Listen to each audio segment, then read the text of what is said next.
এই দৃশ্যটা কিরকম লাগে আপনাদের কাছে? দেখেন গাড়ি এখানে মেট্রো রেলের কত সুন্দর লাইন, সিরিয়াল বাই সিরিয়াল বা গাড়ি যাইতেছে। সামনে আছে মেট্রো রেল, রাস্তাটা জ্যাম আছে। জ্যাম আছে কারণে কত সুন্দর মেট্রো রেলটা কত সুন্দর দেখাচ্ছে।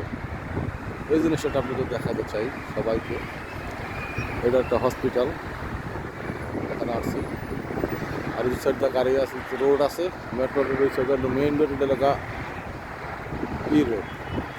ওই সাইডে গাড়ি যেতে সেটা লেগে রোড। কত সুন্দর আইন শৃঙ্খলা দেখেন, কোনো ট্রাফিক না, নেইকা, সিঙ্গেল লাইন, কত সুন্দর দেখা যায়। আপনাদের কাছে কীরকম লাগে? আপনাদের কাছে শুধু শুধু নতুন নতুন ভিডিও নিয়ে আসি আপনাদের দেখানোর জন্য, আপনারা দেখবেন। সামনে আছে যে হসপিটাল, কত সুন্দর দেখা যাচ্ছে, কত সুন্দর ভিউ। কীরকম লাগে আপনাদের কাছে? আমার কাছে তো বেশ ভালো লাগে। আপনাদের কাছে যদি ভালো লেগে থাকে তাহলে আপনারা অবশ্যই আপনাদের এই মূল্যবান মন্তব্যগুলো জানাই দেবেন। তো সুন্দর সুন্দর ভিডিও বানাই আপনাদের দেখানোর জন্য।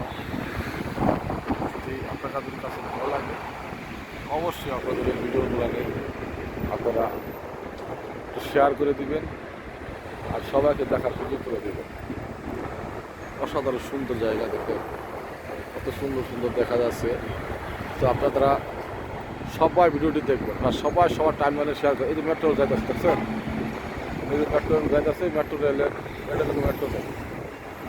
ও যাইতেছে এখানে মাঠের নিচে যাবে গা, সামনে যে একটা মাঠের নিচে যাবে গা। এই রোড আছে মাঠের নিচে, এখানে আছে উপরে, ওই জায়গাটা আছে মাঠের নিচে। বুঝছেন কত সুন্দর সিস্টেম, রাস্তাঘাটের পরিস্থিতি দেখতে খুবই ভালো লাগে। আপনাদের কাছে কীরকম লাগে আপনারা জানাবেন। কত সুন্দর দেখা যাচ্ছে। যারা যারা দেখতেছেন প্রত্যেকে এই ভিডিওটা প্রত্যেকে শেয়ার চাই, আজকে সর্বোচ্চ শেয়ার চাই। আপনারা প্রত্যেকে শেয়ার করে দেবেন। দৃশ্যগুলো কত সুন্দর, মাশাআল্লাহ। এরকম সুন্দর স্মৃতি আমাদের বাংলাদেশটা থাকতো তো খুবই ভালো লাগতো। এরকম আইন শৃঙ্খলা, গাড়ি কত সুন্দর, গুতাগুতি নাই, একটা হরেং নাই। দেখছেন একটা হরেং দিছে কই, খুবই কোন হরেং দেয় না। এত করে বাংলাদেশ হরেং কান কুম মনে করেন ফাইটে দিত গা হরেঙের খেলায়। এখানে কেউই হরেং দেয় না। সেই জাম রড রাস্তার পর একটা গাড়ি নিয়ে যাচ্ছে, কোনো হরেং নাই, কোনো কিচ্ছু নাই। তো এইভাবেই চলে আয়, এভাবেই সুন্দর দেখা যায়। প্রত্যেকটা জায়গা কত সুন্দর স্যার, লাইন বাই লাইন ছিল। সন্ধ্যা, এখন হলো সন্ধ্যার টাইম, আলো কম। তো চিন্তা করলাম একটা ভিডিও বানিয়ে দিই, ভালো লাগে, পরিস্থিতি দেখতে খুবই ভালো লাগে।